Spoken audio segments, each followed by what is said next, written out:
very sunny yet, but I think it is going to get sunny. Sean O'Leary is my name, and welcome to Yarn from the Barn. We're not in the barn at the moment because it's summer, but Yarn in the Barn is where I tell a story, talk about my week, talk about my goats, and talk to my goats as well. So you're very welcome. We've had a good week. I'm trying to think weather-wise. Everything kind of took over this week from the goaties, but they've been plodding along. Here's Bliss. She's eating away. We're down at the strand now, and you can see they're all kind of in the long grass. Or you can see they're kind of swimming through the ferns there on Rahanach. It is a beautiful word for ferns in Irish, Rahanach. Bracken as well. So I think there's different types of ferns, but Rahanach is a great word, you know. Actually, that'd be a nice name for a goat at some stage. So we're just here. Ooh, the water. We're just a couple of feet away from the water. We've had to come up the wiring up a little bit closer because of erosion. Erosion is so hard here, and it's really funny. There's a current that kind of runs along midway in my field. So on this side where I'm sitting now, the right hand side doesn't get much erosion, but the left hand side and the fields over there, my neighbour's fields, get a lot of erosion. So I'm still thinking maybe along the way to do something about that, but everything is good. I got my second injection yesterday, my second vaccination, my Pfizer, which was great, and it was lovely. And I met up with an old friend of mine, Katie McMahon, and it's so lovely when you have good friends. You don't have to get over the fact that you haven't seen each other in a while. It's just straight in there chatting about what happened yesterday, what happened this morning, what happened 3 years ago, what happened 10 years ago, and you just build it up again. It's that art of conversation, or that, dare I say, intimacy between friends, that you don't need to, oh, I know you rang me one time and I didn't answer, and we were supposed to do this, and I was supposed, and you sent me a postcard, and oh no, I sent you a postcard back, but then you didn't answer me. That's so irrelevant, and I find it very hard to deal with people who are like that. So henceforth, and all my friends are great because we just get to chatting. And Kate has had a wonderful life as well. She was the primary singer on Inuna for Riverdance. So it's amazing. She is the voice of Riverdance. And there's a lot of other voices now, but she was the start of it. So I don't know, I'd say goatees will come around after a while once they hear all the crack. Bliss, are you going to come over and say hello? No. She's just too happy. They're just too happy to be in this field, I think, because they have plenty of cover and they have plenty of grass as well. So it's not just grass, but lots of weeds and meadowsweet and things like that. So yeah, it's been a strange week in Kerry. There was, now again, it was kind of stated in the media that there was like a wild herd of wild boar roaming through the streets of Kerry, tearing down villages and raping and pillaging as they went. But hey Kate, I'm down the Strandfield, right down near the water. So there's a kind of a breeze up top, but it's nice and cozy down here right by the strand, because it kind of goes in a curve. As it goes down to the strand, it goes downhill. So I'm just in kind of a little valley, a little ravine. So yeah, so there was this herd of wild boar, but I mean the way it was made out, that there was this good morning, Jane, how's it going? That they were like pillaging and tearing and killing children as they were going, and so they were shot. And then there's another fella now looking for wild goats to be shot as well. And I don't know, it's very hard. I mean, again, I have my goats here. If there was some wild goats broke in and gave them a terrible disease or a virus or something, but see, my goats I think would be fairly hardy in that sense, because they're out as well in the land and stuff like that. You see, a lot of the problems is with pig farming. The pigs are inside all the time, so their immune systems wouldn't be that robust. So it's a very, I suppose it's all about balance. It's all about balance and logic. There's no point in, I mean, it kind of started that somebody took a photo of these family of pigs, and next thing they were shot. And then people are saying they could have been captured and put into an animal sanctuary. There's loads of animal sanctuaries that would be delighted with them. So again, you see, I suppose that's, you see, this goes back to my parents and this kind of everlasting little, I wouldn't say row they had, but this disagreement, I suppose, because mom would be straight in there and she'd do something about the pig. She'd shoot him, or she'd get him a home, or she'd do something, where dad would be much more, sure, hold on now, hold on a minute now, we'll figure out where maybe the pigs have just got loose, maybe them, we'll figure out where they're coming from, or can we enclose them somewhere. So he was much more for kind of wait and see, whereas mom was straight in there, action, get it done now. And they always had this kind of disagreement, and I can see in life it's to get the balance between those both two things. Like, I mean, there was no quick investigation about where the pigs had come from. Maybe they'd broken loose, maybe somebody had let them go, had anybody seen them. More information is needed, I suppose, before you make any decision. And that's kind of a wisdom in life, because you can go so quickly, jump, and not realize where you're jumping, what you're jumping from, and if you waited 2 minutes, where you'd be jumping. So I think it is, and I think that's a big problem. Of course, you can wait too long then, and something can go wrong as well. You have to hit while the iron is hot, but at the same time, keep the iron hot and figure out where your hammer is. That's probably a good sense of the thing.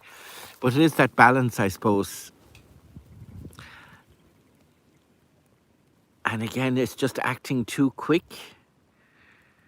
because again, you don't know. Again, as I say, if there was something, like I remember this girl in Bantry when I lived there,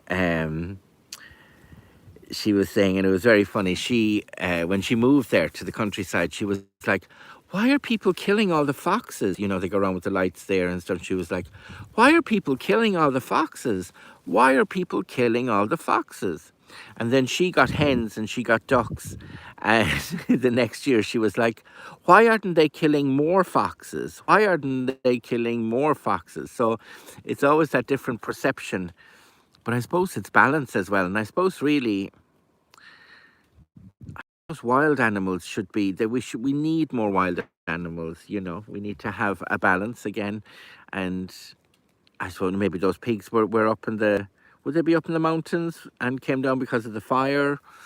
Or were they just let loose? I mean, it's very hard to think that there was a herd of wild boar unnoticed for years. Like, I mean, it's probably somebody just, see, this is the problem as well. See, I'm desperate to have an argument with, because I take on all sides. I kind of understand all sides.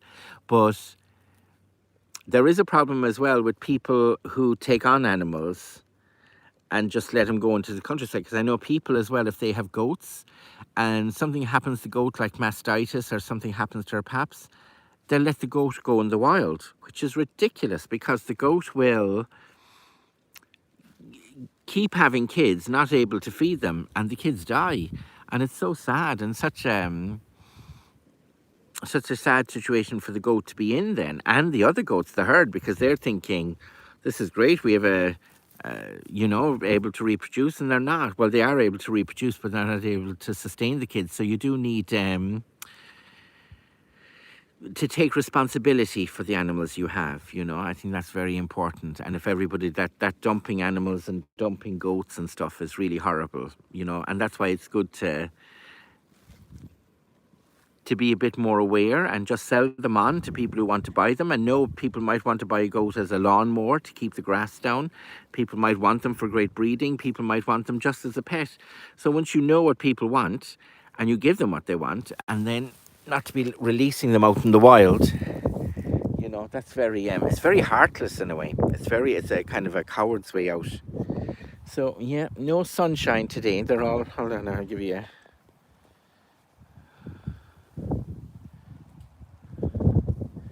see, you can hardly,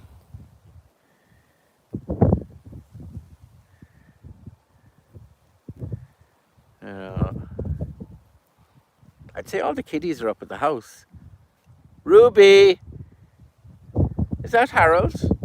Howard? Hey, Howard. One of the twins is very like Howard. It's hard to Scotia.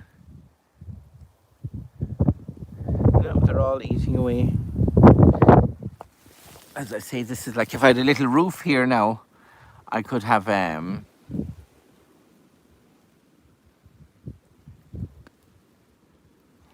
I'd say there must be. Hey, Kate, yeah, we'll probably take a walk up in a minute because, yeah. So, my story this morning is from the strange, great book I have, the stories I've been reading, reading, telling. There's a big difference for me from reading a story and telling a story. And this story again, and I love it. And I love it in the fact that there's a few repair jobs needed, which is kind of funny, you know. It's recorded from somebody, and I'm not saying, but I suppose that's probably where I'm very good with telling stories, in the sequence. As people are listening, they need to know things along the way. So this story all begins with a fisherman and his wife, and they were very poor. They lived down here near the sea in a little shanty, a little hut, and they had a son.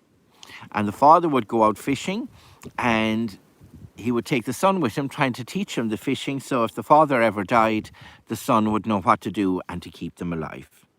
But the son wasn't really interested in fishing, and there was something about him that was a little bit strange, a little bit otherworldly.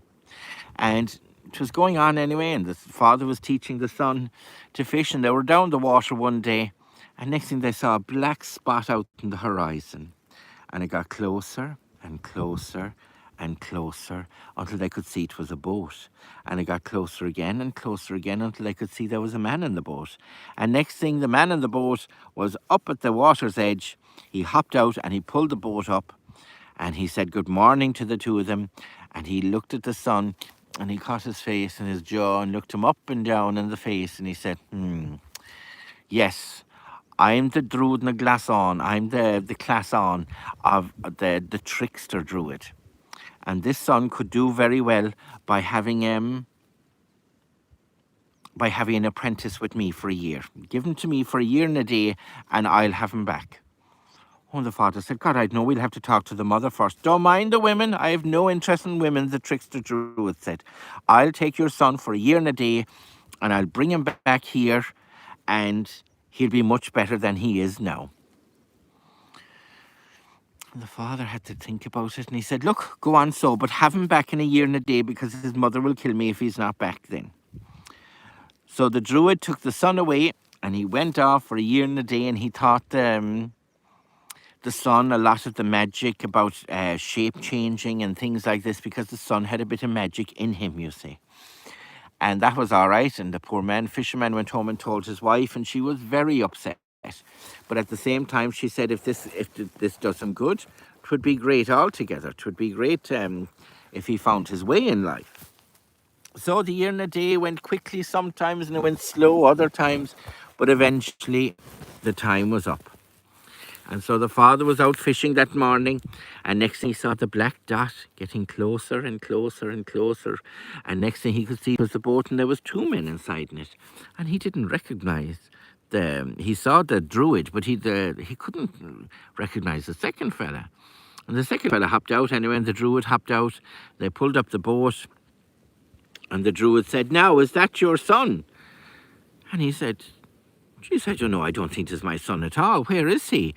And the young fella said, 'tis father, I'm your son, and I've learned so much magic from the trickster Druid on the Glassón, that it's amazing. And the Druid said, how about bringing him back for another year? Give me a chance for another year, because he's very, very talented, this young man, and he could go far now if he came back with me. And the father said, God, I don't think so.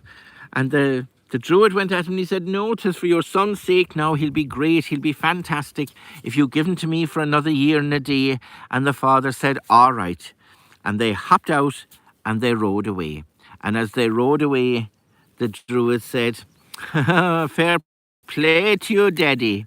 You never told me be sure to have him back up in a year and a day, so that means I can keep him as long as I need him. And they went off out into sea. Is that Bliss? Bliss is walking behind me there. So the druid took the fisherman's son out into the sea. And 3 months went by, and the father was very upset. And the mother was even more upset because she had no choice at all in any of these matters. And he said, I don't know, will we ever see him again? And 3 months went by, and another 3 months went by. And the father said, you know what? I'm going to go out into the wide world and keep walking until I find some way of getting our son back. And he headed off walking around the countryside, out further and further and further. And the poor wife, she had to go fishing then. But she said, look, if he came back with the son, it would be fantastic.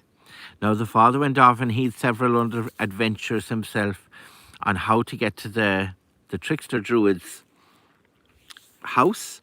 But that's a different story entirely. That's for the book. So he got to the trickster druid's house and he knocked on the door, and there came out the druid, and he said, oh my goodness, fisherman, isn't it a long way you've come? And the fisherman said, well, it's a long way, but I've come for my son. And he said, well, look, what you do is come back, be here at 12 midday, and I will throw out some grain, and 12 doves will come down and they'll start eating the grain. And if you can tell me which dove is your son, he can go home with you. But if you pick the wrong dove, your son will stay with me forever. Because he had these 12 young men that were druids in the making, and he wanted to keep them himself because he wanted to be the main druid. So that was all right. The father sat outside anyway, and he lit his pipe, and he was thinking about how will he figure out which is his son. Which dove is his son? Because that's very hard. Doves are so alike. And next thing he heard, coo, coo, coo, coo. It was his son as a dove. And he said, woo, woo. He said, Father, when the grain is thrown down, I'll go around the outside and I'll be pecking some of the pigeons. And as I'm pecking them, I'll rise up my wings and you can see the birthmark, the little black spot under my wing that was under my arm when I was human. So you'll know then that it's me. And once you see that spot, don't take your eyes off me. And when he says to pick me, pick me.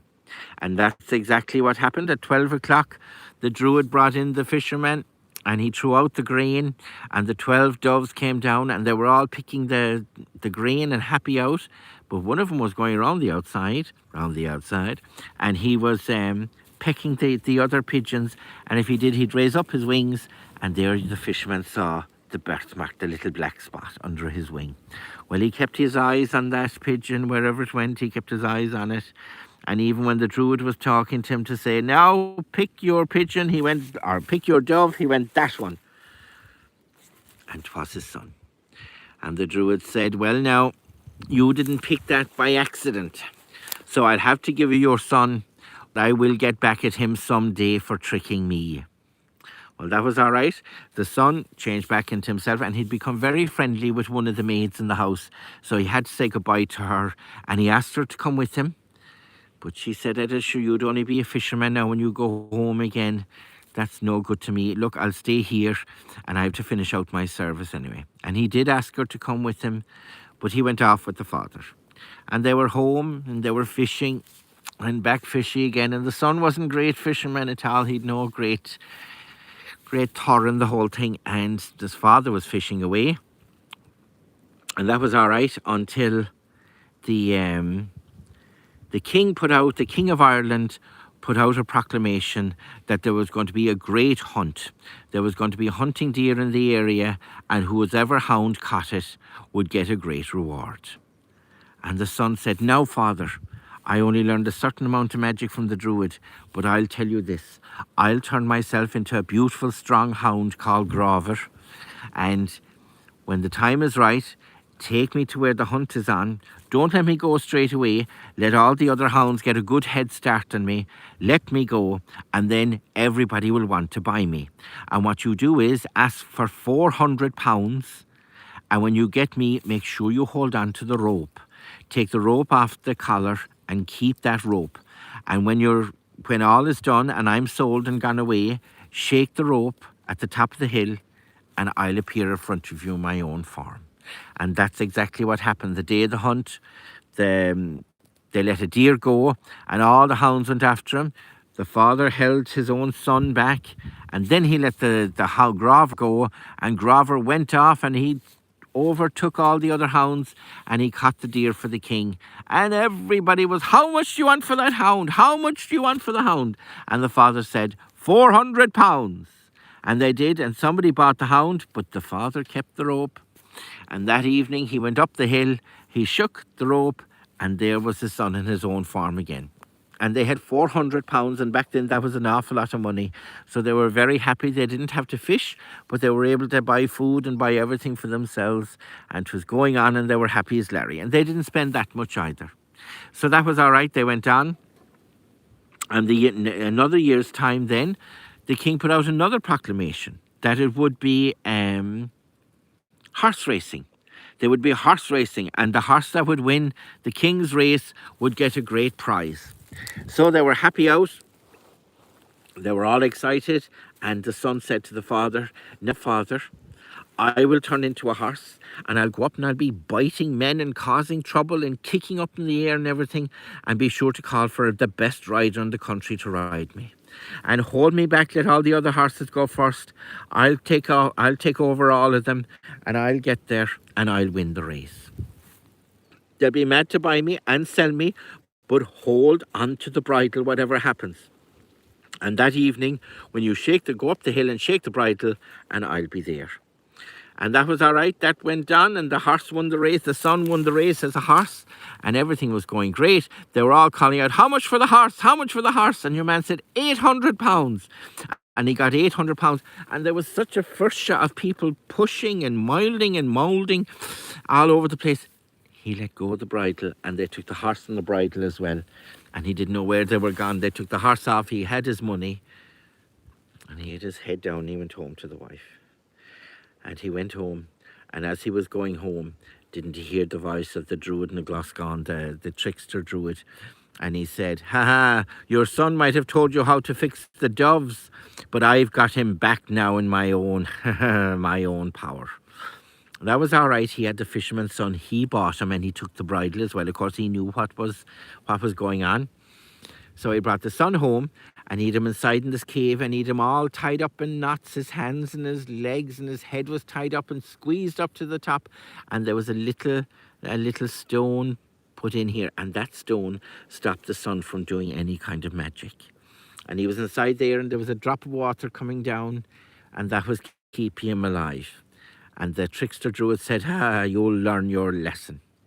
And he went off with his 11 sons, and they flew off, and they were doing something else. And who passed but the maid that your man was friendly with, the fisherman's son? And he said, "Oh, please give me a drop of water, a little bit more water." And the maid said, "Oh, no, no way. If I do that, he'll have my guts for garters. He'll go mad altogether." And he said, "No, give me a drop of water." And she said, "Rightio," but to give him the drop of water, didn't she have to loosen the rope here? And what fell out? But the stone fell out, and he was able to do magic. What did he do? But he turned into an eel, and he went under her legs, and she was slipping and slapping, and he went out into the river. That evening, the druid came home and his 11 sons, and he went straight to the cave, and he said to the maid, "Where did he go? What happened?" And she explained. All she was going to do was give him a drop of water. The stone fell out. He turned into an eel and into a river. And if she told him that, the druid and the 11 sons, they all turned into eels, and they went out into the river looking for him. And of course, the fisherman's son, he was gone out to sea at this stage, and he turned into a salmon. And the 12 eels turned into 12 salmon, and they were flying after him. And if they were, he turned into a whale, and they turned into a whale, and they were getting closer and closer, and they were going to ram themselves up against the fisherman's son as a whale. And as they were getting closer and closer, didn't he turn into a swallow into the sky, and he flew around the place? But if he turned into 12 hawks. And the hawks were after the swallow, and the swallow was flying around, and he went straight for the King of Ireland's castle. And there the princess was sitting down, the king's daughter.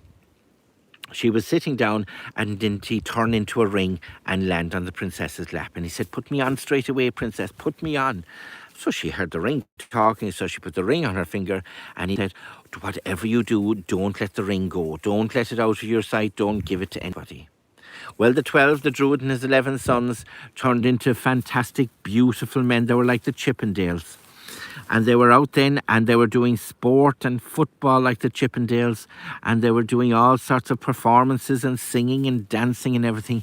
And God the King was mad for them. He thought they were fantastic, these sons of Éireann, and he said, "What kind of a gift can I give you?" And the Druid said, the head Chippendale said, "Oh, there's a ring here that's belonged to me, and if I had that ring, the princess is wearing it, but if you gave it to me, I'd be very happy." So the king said to the princess, "Princess, give him that ring." And she said, "Oh no, father, this is my ring. I'm going to hold on to it." And the father said, "Don't be ridiculous. Where would you get a ring like that? That belongs to that man there. Give him the ring." So the father was very emphatic. And the princess said, "What'll I do? What'll I do?" She said to the ring. And the ring told her, he whispered into her ear, he said, "Get 2 barrels of very strong spirits and a barrel of wheat, and bring them up by the fire, and we'll say no more for the moment." So she sent her own servants off, and they got 2 very strong barrels of spirits. They got a barrel of wine, and they put the whole lot together. And that was all right, and they put it up by the fire. So the ring spoke again to the princess, and it was the fisherman's son. And the fisherman's son said, "Now, princess, when it gets really hot and heavy and they're forcing you to give the ring, throw it into the fire." "Righty-o," she said, "righty-o."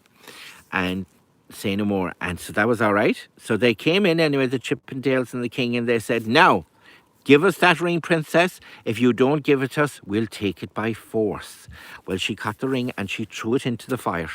And if she did, the 12 Chippendales turned into 12 tongs, and they were inside in the fire and the ashes, and they were trying to find the spark. They were trying to find the ring. And if they were, the ring hopped in, it was a spark of fire now, and it hopped into the barrel. And if it did, the barrel fell over, and all the wheat was thrown out there. And the fisherman's son was a piece of wheat as well. Well, that was all right. The 12 tongs turned into 12 cookies, 12 roosters, and they were all eating the grain away, trying to find which one was the fisherman's son, because they'd eat him anyway. And of course, the fisherman's son didn't. He turned into a fox, and he knocked the head off the trickster Druid straight away. He had no fight with the 11 sons, because they were just like himself. They weren't his own sons, and they were all unconscious, you see, from eating the grain with the spirits in it. So when they came to, he turned them back into themselves, and they were all able to go home to their own families. And before he left, the Princess of Éireann asked him to stay and be her husband. And he was, and he brought his father and mother with him, and they lived. And you know something, the King of Éireann said, "It's been such a crazy time. I'll give you my crown now. You can be the king, and I'm going to retire." And they all lived happily ever after. So that's a great story. I love the complicated stories, that things are going back and forth. And I'm going to read over it again, and there's a few things that need a bit of fixing in a way. But it's a great story, and I hope you enjoyed it. So that's it. Tomorrow, my patrons, we'll be having a chat around 5 o'clock, and I want to show you what arrived during the week. It's very exciting. It's been very hard to keep it quiet, but it'll be great once I tell you tomorrow evening, and we will have a good chat about things, about the goals, how are things going, and a bit more of my life and whatever, and we'll have a chat about your life as well and see what you're doing. So we'll talk to you then. Thank you ever so much to everybody for all the support, and to my patrons, and just thank you to everybody. Life is good. All my paperwork seems to be done. That's the main thing. That's what I'm celebrating more than the vaccination, I think. So we shall talk to you next Saturday at 11 a.m. for Yarn in the Barn. Most mornings at around 8:20, unless it has to be early or it has to be late. But that's the desired time anyway. Slán in ish gachtainna, go raibh maithag ever fad. We'll see I'd say everybody's stretched. Yeah, they're all just kind of, the long goodbye is going on. Yeah, they're all just kind of hidden in the long grass, which is a great thing for them. They do like it. You can see the very, very dramatic clouds, very Payne's grey clouds. Slán in ish, everyone. Have a beautiful weekend. Slán.